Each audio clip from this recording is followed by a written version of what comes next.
Good morning guys, and welcome to a game that I am sure all of you know very well by now. I mean, it's not a new game, but it's pretty old, but it's still awesome. Welcome to Outlast. No, I'm not gonna be doing the full playthrough of this, as I've already played and finished this game by myself. But, you know, Outlast 2 is gonna be releasing pretty shortly, and so I figured I'm gonna give this little homage thing to the original and, well, basically just do a bit of a ramble on what I'd love to see in the second one, right? I've played the demo for the second one. It was fucking amazing. I don't know if you can still play it. You probably can. If you have a chance, go do that. But I think Outlast 2 releases on April 25th, like something like that, like 1 or 2 weeks from now. And in prep for that, why don't we play what I think is, to this day, one of the best horror games ever made. No joke. So, let's get into the shoes of Miles Upshur here, who arrives by car into the asylum. I don't remember the name. It's been a while since I've played this.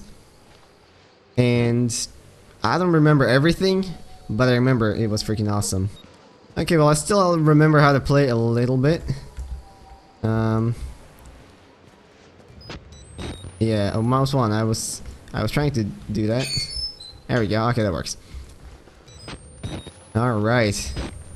This game is probably one of the best atmospheres in any game ever. And I'm not just talking about, whoa, you see that? See, this is the kind of thing that makes a horror game. These tiny snippets that they hide throughout the levels for the players to discover themselves. Like, it's something you might notice on your second playthrough, right? You might not even see it the first time around, and it makes the game that much better. Now, I've been playing Alien Isolation a lot right now, and while a lot of people say that the game is scary, I personally think it's more tense than scary. Now, I'm gonna talk more about this in my Bacon game talk, which is definitely coming. I'm gonna make a game talk on Alien Isolation when we finish it. But I feel like when people ask, like, what do you think the scariest game you've played was, I would probably say Outlast, because even though Alien makes me feel more tense when I'm hiding, running away from Alien or the Working Joes, this is a game that I think is actually scary. You know, it's kind of the, well, I mean, let's just enter this room and you're gonna see for yourself. Okay, you see? See this? This is scary. It's not tense, it's terrifying. Just look into the dark, and, you know, you have this amazing night vision, which, by the way, that effect is 100%. I love that effect. How it makes kind of like something that's close to you is pretty well visible if blurry, but if there's something far, it's just, you can't see it. It's like real night vision. Let's have a, oh boy, dude, this game sets it up so well. I mean, like, the story is not the best, of course, because, well, let's be honest, are there any horror games that actually have good stories? Like, off the top of my head, I can't really think of many. Oh, look at this. See this detail? Look, the tree branch is actually tapping the window, and it's just making this light tapping noise. But I think it's exactly details like these that separate a alright horror game from a great horror game, which Outlast definitely is. And I, for one, hope I'm definitely going to be playing Outlast 2 here on the channel, but I definitely hope that is going to be the best horror game I've ever played. I hope it's scary as all hell. Ooh. And I hope it has everything that this game made well, you know? Oh, Jesus Christ. I don't remember it being this noisy.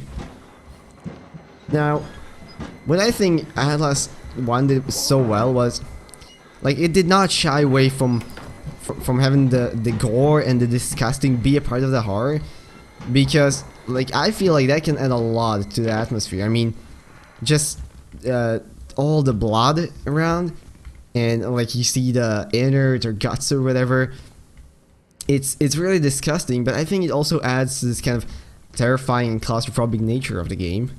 And we're coming up on the library here. Jump scare time.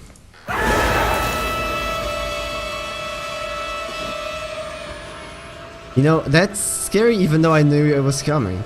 It's such an effective jump scare. I probably got a heart attack the first time I played this round. I had to take like 5 minutes to just get back down from there. Well, good thing he went away.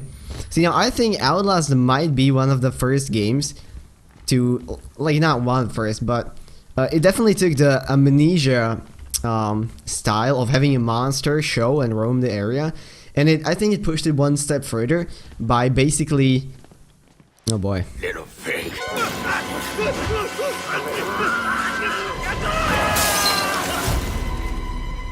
well, by basically keeping the monsters there rather than despawning them. And I think that's something that Alien works with even better than Outlast. And who are you? Oh god, these guys are gonna be talking now. Well, I'm just gonna finish my thought once they're done. I see. Merciful God, you have sent me an apostle. Guard your life, son. You have a calling.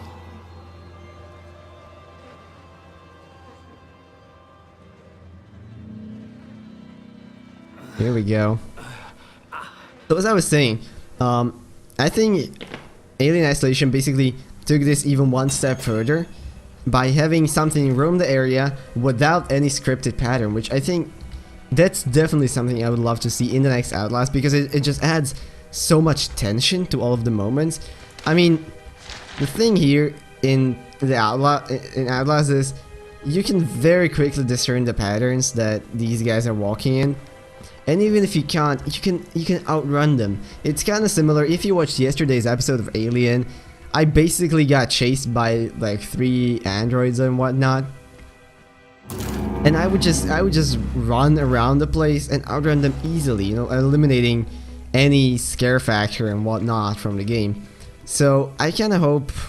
Wow, look at this. It looks amazing. I mean, it's disgusting and all hell, but it looks awesome. Now another thing I hope the Outlast kind of does is put some stronger enemies in there. I mean, the regular dudes are fine, but what I mean by that is, to me they're just way too easy to trick and outrun. And let's be honest, the Wall Rider wasn't really scary. He fucking wasn't. I mean, you could still outrun him pretty fine.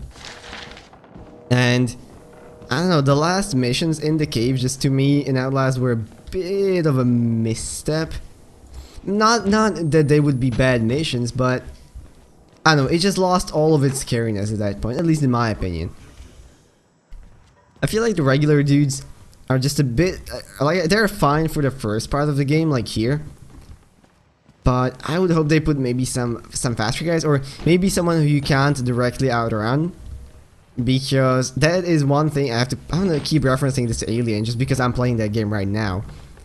But I think that's something that Alien does amazingly, basically giving you an enemy that, like, you can't outrun him. If you get detected, you're basically done. And while I don't think they should go maybe that far, definitely having enemies that are not so easy to, you know, just trick and hey, hide, would be a welcome change.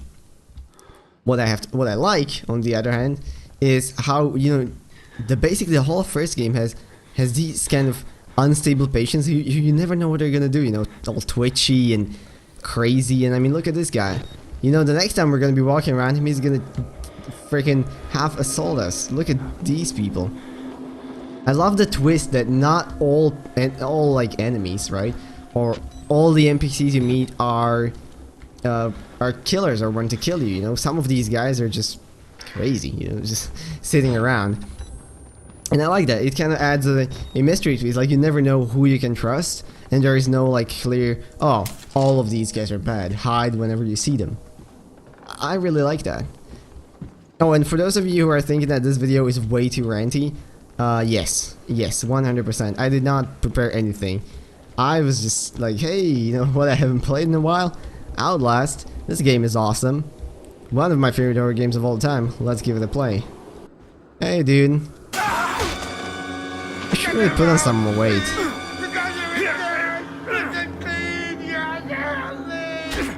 I don't think so. Super awesome jump scare right there. Like, you're kind of expecting it, but you know, you walk past him first time, nothing happens, you're like, alright, let me just run back. And then he leaps at you. So much better than the android jump scares used in Alien.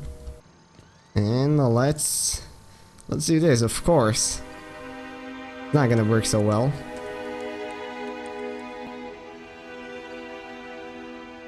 That is so slow. It's like Windows updates. Aw, oh, man, come on. Thanks, asshole.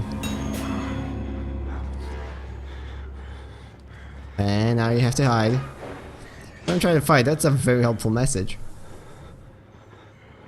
I like the hiding in the lockers.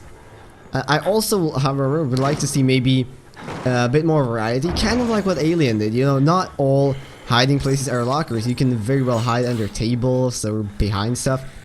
Right, so in case you're wondering what just happened, basically I had someone call me on Skype and it cancelled a lot of stuff. What I was going on, just before that, is that I would love to see that hiding mechanic enhanced a bit, perhaps, by kind of like what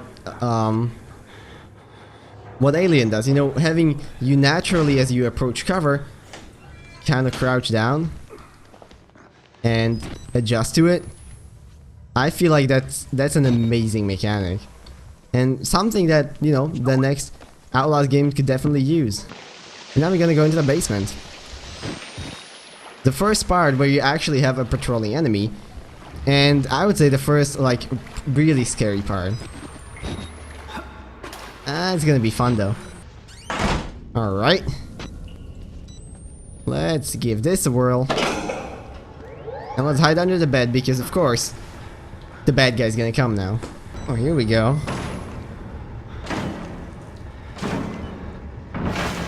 Hi there, friend. Am I also the only one who kind of felt like this game is just a little bit too easy? I mean, I already talked about how you can, like, outrun. Oh boy, for a second I thought he was gonna find me there. I already said, like, how you can outrun everyone and whatnot.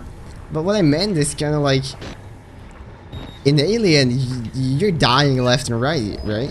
And here it's more like, I mean, even if he hits you a few times, you're still fine. Get your regenerative health and whatnot. Okay, where did he go? Not here. Yeah, let's keep going. I forgot where the other button is, which is a bit of a shame, really. I don't remember. Wait, is this where he freaking came from?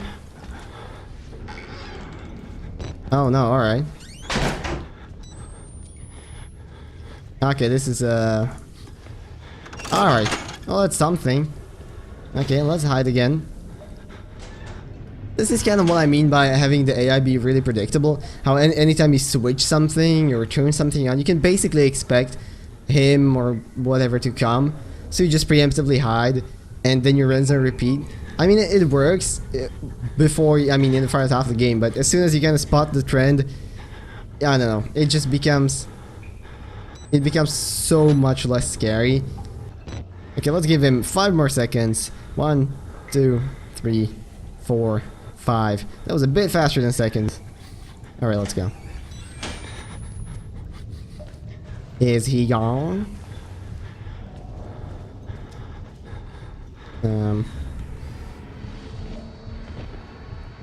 It looks like it. It's dark, huh? Yeah, I know. Oh, shit. Okay, well. Might have detected me there. Fuck off. And now we're gonna start the bitch. Hopefully survive. Fuck off. Fuck off. Okay, now we need to really go. We really need to go here. Hope I ran the right way. No, fucking course I didn't. Jinx. Oh man.